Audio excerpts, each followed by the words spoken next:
Salut à toutes, salut à tous. Aujourd'hui, vu que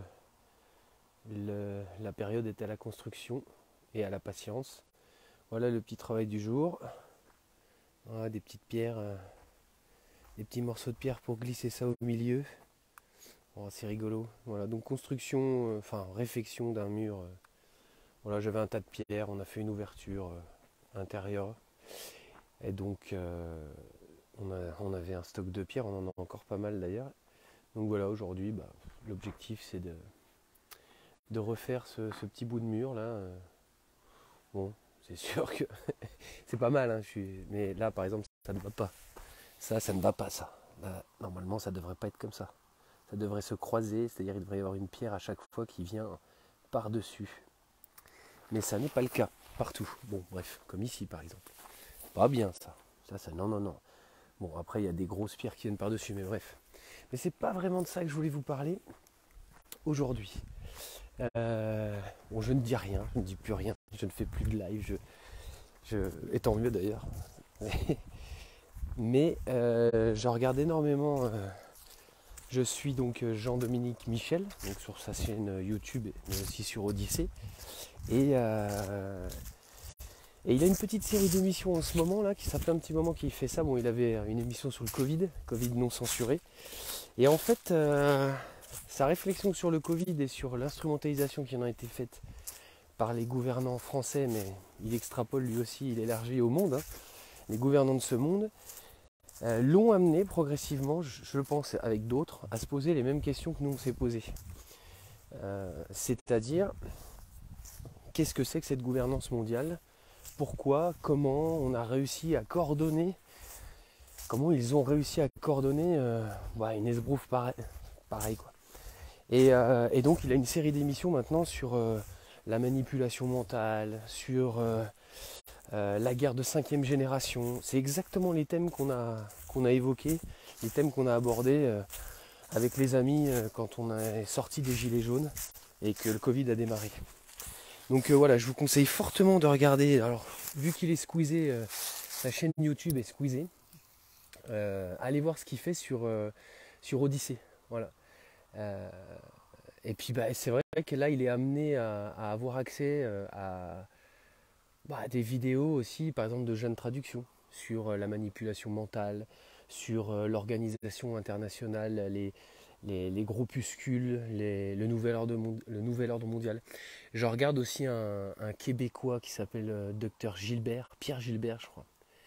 Et alors c'est rigolo, oui et non, mais salut à toutes, hein. Salut à tous, bisous, salut Fabien.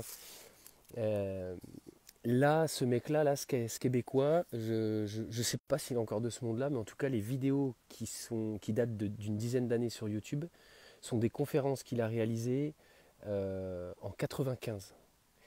Et quand tu écoutes, donc lui, il a des vidéos où il a titré ça Ordo ab Chao, qui est le slogan des Francs-Mac et tout, des Illuminati. Donc il explique tout ça déjà à l'époque, mais je pense qu'à l'époque, il a dû passer pour un zinzin.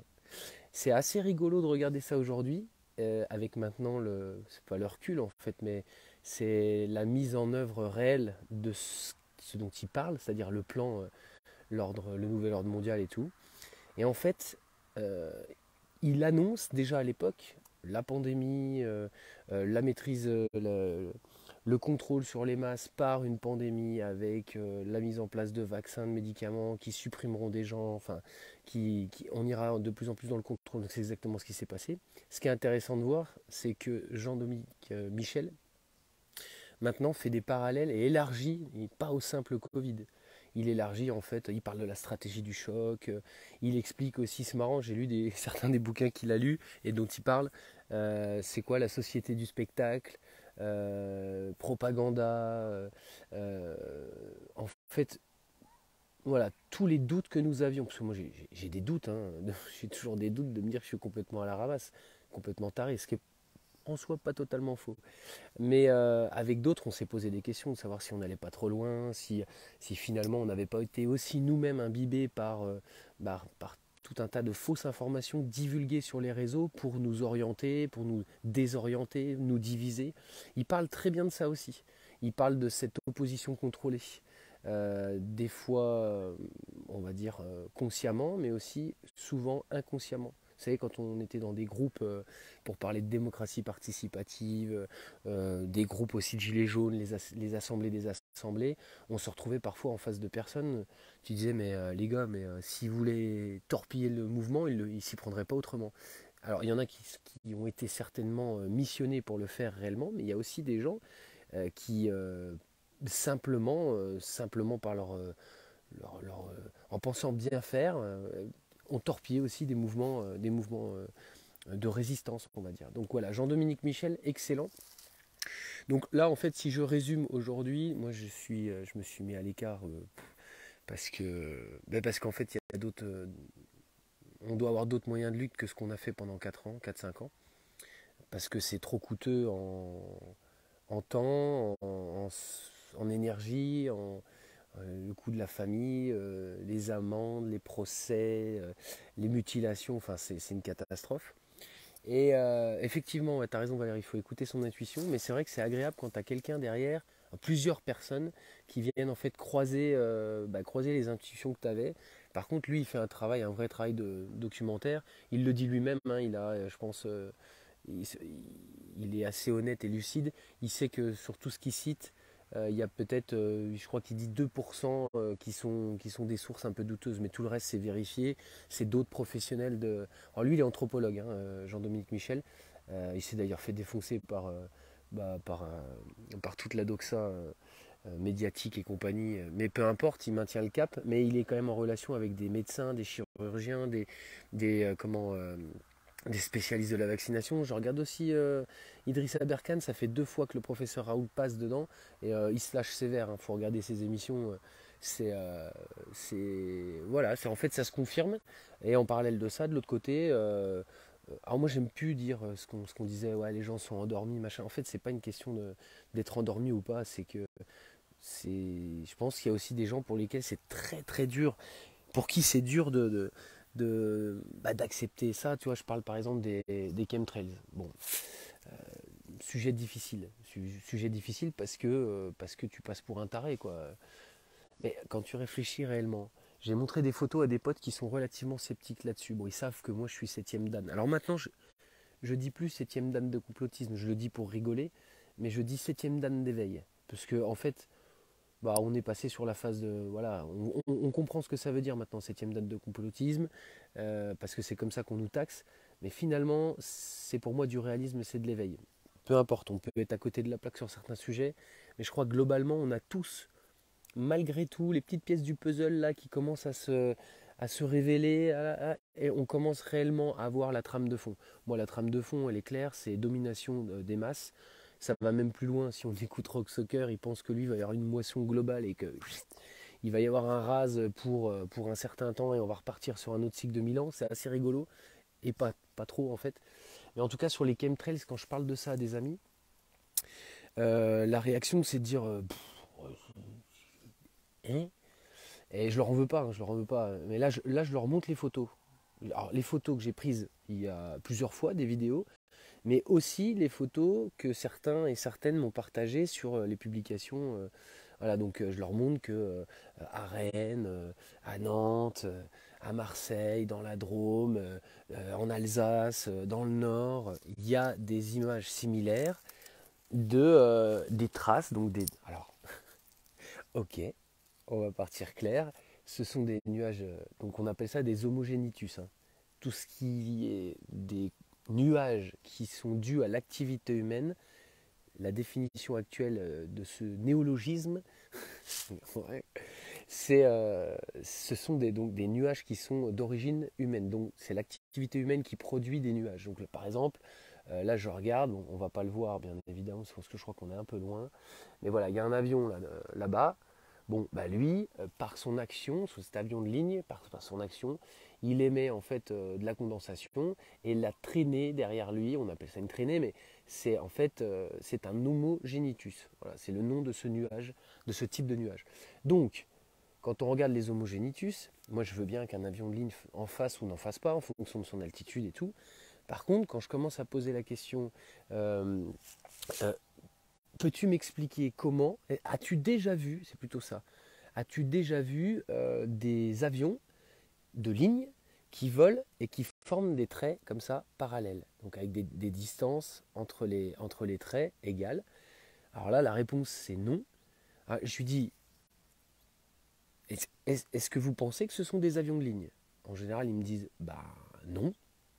Et je leur dis, bah dans ce cas-là, pourquoi pourquoi il y a des traits comme ça et pourquoi des fois ça se croise. Et je leur ai même montré la vidéo où il y a un avion de ligne au-dessus de la commune où j'habitais avant là, qui fait en fait une virgule et qui repart en fait en perpendiculaire. Je dis, est-ce que tu as déjà vu ça? Donc la réponse c'est non. Donc après, j'enchaîne. Je dis donc à ton avis, qu'est-ce que ça peut être?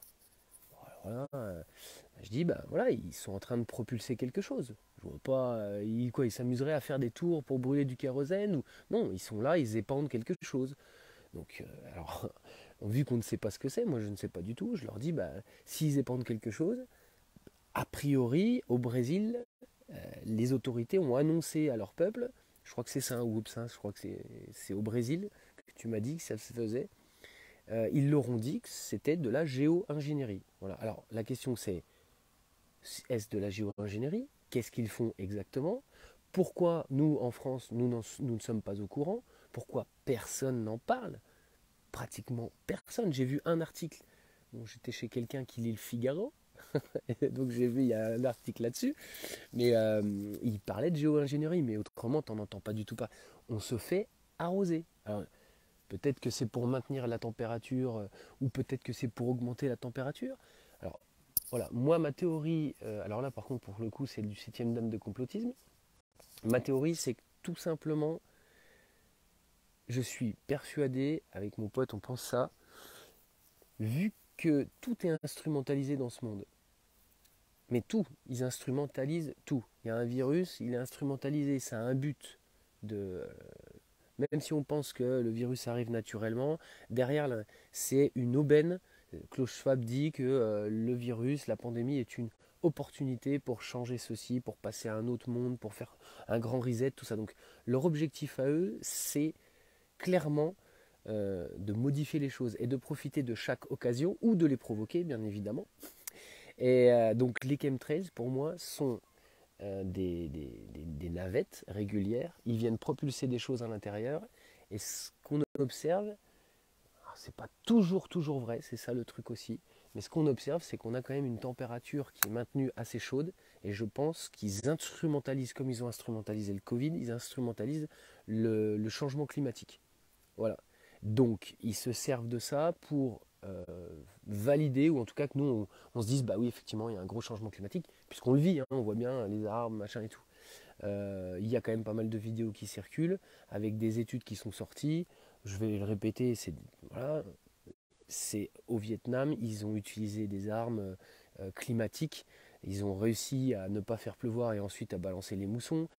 Ils ont des projets, le projet HARP, ce n'est pas une aberration. Ils travaillent sur la ionosphère, ce sont des choses qui existent depuis des années. Donc voilà exactement, Patricia, HARP. Bon, quand tu parles de ça, moi, des potes là me disent, ils ne connaissent absolument pas. Donc voilà, ça c'est vraiment typiquement des recherches de gens qui sont taxés de complotistes, quoi, qui vont chercher la petite bête, le pourquoi du comment, machin. Mais moi, ce qui m'étonne, c'est qu'on ne se pose aucune question. Qu'on se pose des questions et qu'on cherche des réponses qu'on ne trouve pas, donc qu'on échafaude des trucs abracadabrantesques, comme dirait l'autre, ou de la poudre de perlimpinpin, comme snifferait l'autre. Ok, mais qu'on ne se pose pas de questions sur ce qui est en train de se passer autour de nous et pourquoi ceci, pourquoi cela. Surtout qu'on a eu l'exemple quand même à grande échelle du Covid. Même des gens qui n'étaient pas trop à douter de ceci ou de cela se posent quand même des sérieuses questions. Et j'en ai quelques-uns qui disent non, si jamais il y a encore une dose à refaire, et je la ferai pas. Parce que c'est pareil là-dessus, c'est en train d'émerger fort. Il en parle, heureusement qu'il y a des gens comme Jean-Dominique Michel et d'autres, il parle en fait des remontées de la pharmacovigilance qui est nulle, mais de réels cas de gens qui sont en carafe, quoi, qui tombent, qui tombent, hein. Des gens 32 ans, 30 ans, malaise, crise cardiaque, thrombose. Tu te dis, il y a quand même un souci. Alors, où est-ce que je veux en venir? Eh ben, c'était simplement pour vous communiquer ça, mais je pense que si vous regardez de temps en temps les lives que je fais, forcément vous avez déjà dû regarder Jean-Dominique Michel. Moi je vous le conseille fortement, ça fait du bien et je comprends ce que vous disiez, certaines et certains. Quand je faisais l'imbécile avec le nez rouge, moi ça m'a fait du bien déjà de le faire pendant le Covid, parce que ça permettait de ne pas péter complètement les plombs. Et je comprends en fait ce que vous disiez en disant tu nous as fait du bien, ça nous a fait du bien, ça nous a aidé à passer toute cette période compliquée. Bah, sachez que moi aussi. Mais là, quand j'entends maintenant Jean-Dominique Michel sortir et montrer, démontrer, prouver, étayer, ainsi de suite, tout ce qu'on avait comme intuition avant, bah, ça fait vraiment, vraiment, vraiment du bien. Voilà, donc moi là j'en suis aujourd'hui, c'est que bah, j'avance parce que j'ai pas le choix, forcément on n'a pas le choix. Mais par contre, j'ai regardé Brouzza chez Idriss Aberkan et lui il explique quand même que c'est par le droit que malgré tout on peut arriver à certaines choses. Et je suis assez d'accord là-dessus. Je vois moi pour mon procès ça traîne, mais je me demande si derrière, on va voir comment ça se passe, mais je me demande si derrière on mènerait pas des actions en justice aussi de notre côté.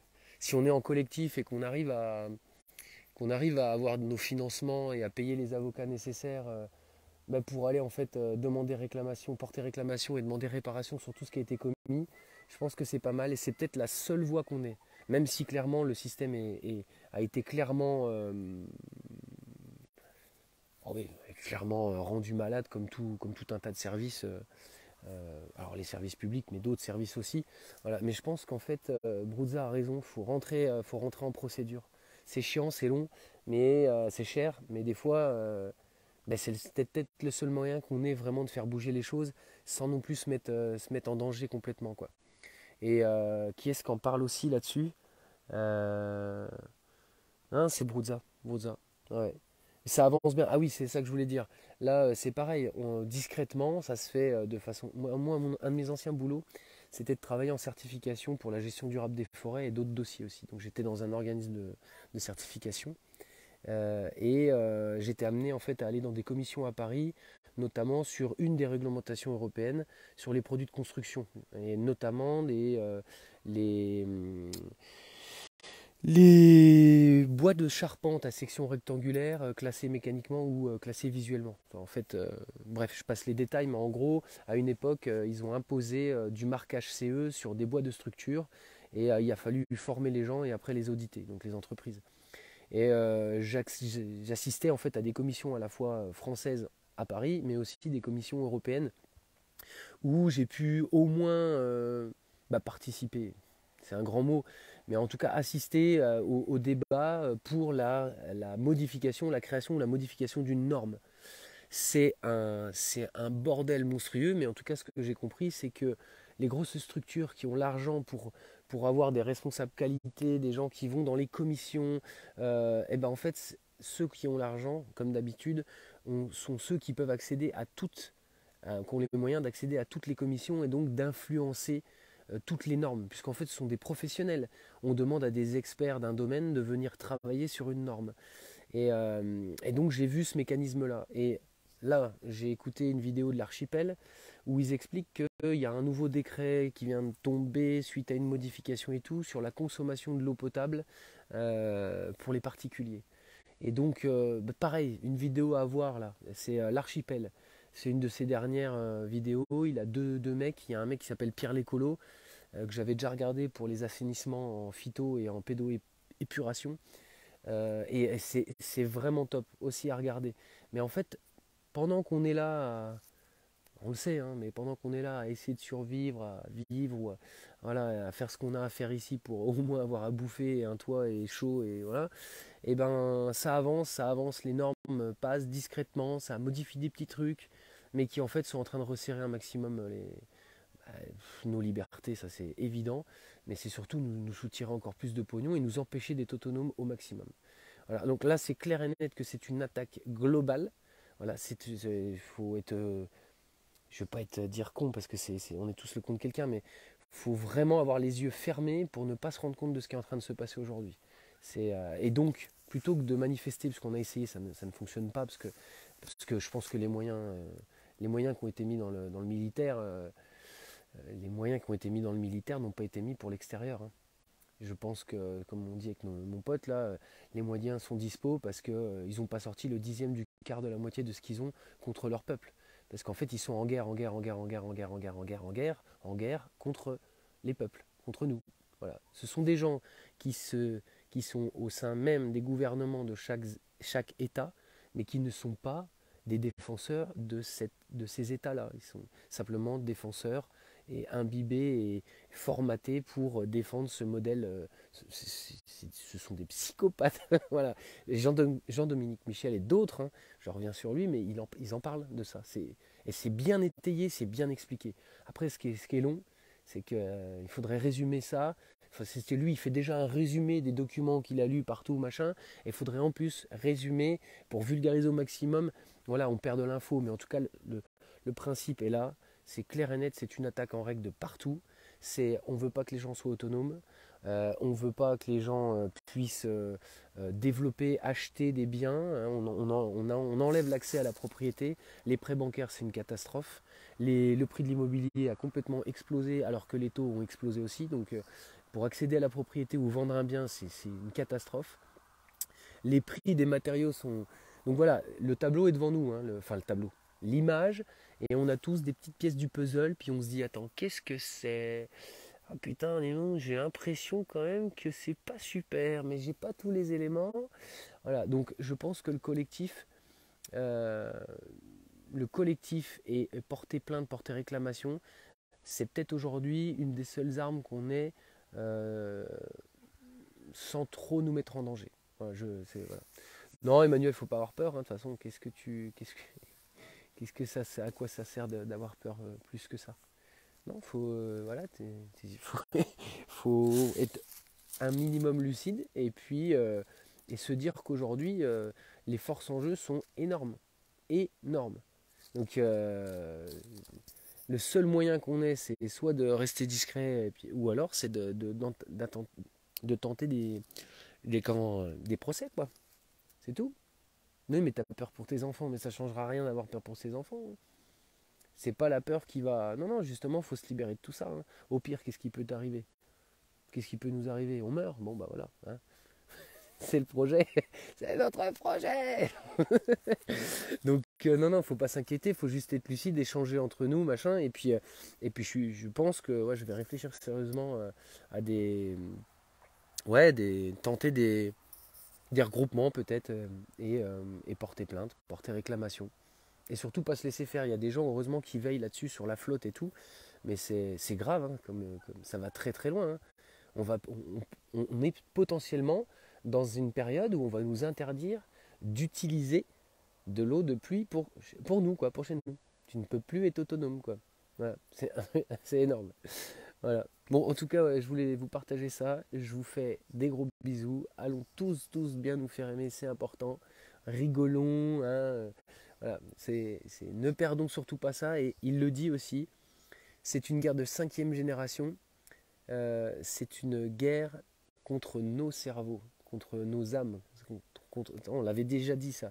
Qu'en fait, on voyait bien que c'était une attaque en règle. La peur, la peur, la peur. C'est psychique, voilà, tout simplement parce que ce sont des psychopathes. Mais voilà, ne nous laissons pas atteindre. Bien sûr qu'on a des merdes, hein, on est rattrapé tous les jours quand tu vas faire tes courses et que tu dépenses 115 balles pour ceux qui peuvent le faire, encore 115 balles pour un caddie qui est ridicule, ou alors que tu vas essayer d'acheter des produits à l'extérieur, des petits producteurs et tout. Tu vois que c'est compliqué. Les producteurs, là, j'ai des potes, ils sont obligés d'avoir un deuxième emploi à côté pour pouvoir tenir. Donc c'est bien sûr que la vie matérielle, physique, elle est compliquée, mais c'est surtout, il faut absolument, c'est pas simple, hein. C'est pas simple. Il faut absolument rester centré, rester aligné, voilà, c'est ça le truc. Je vous fais des gros bisous et c'est fini pour moi. À très vite, à bientôt. Voilà.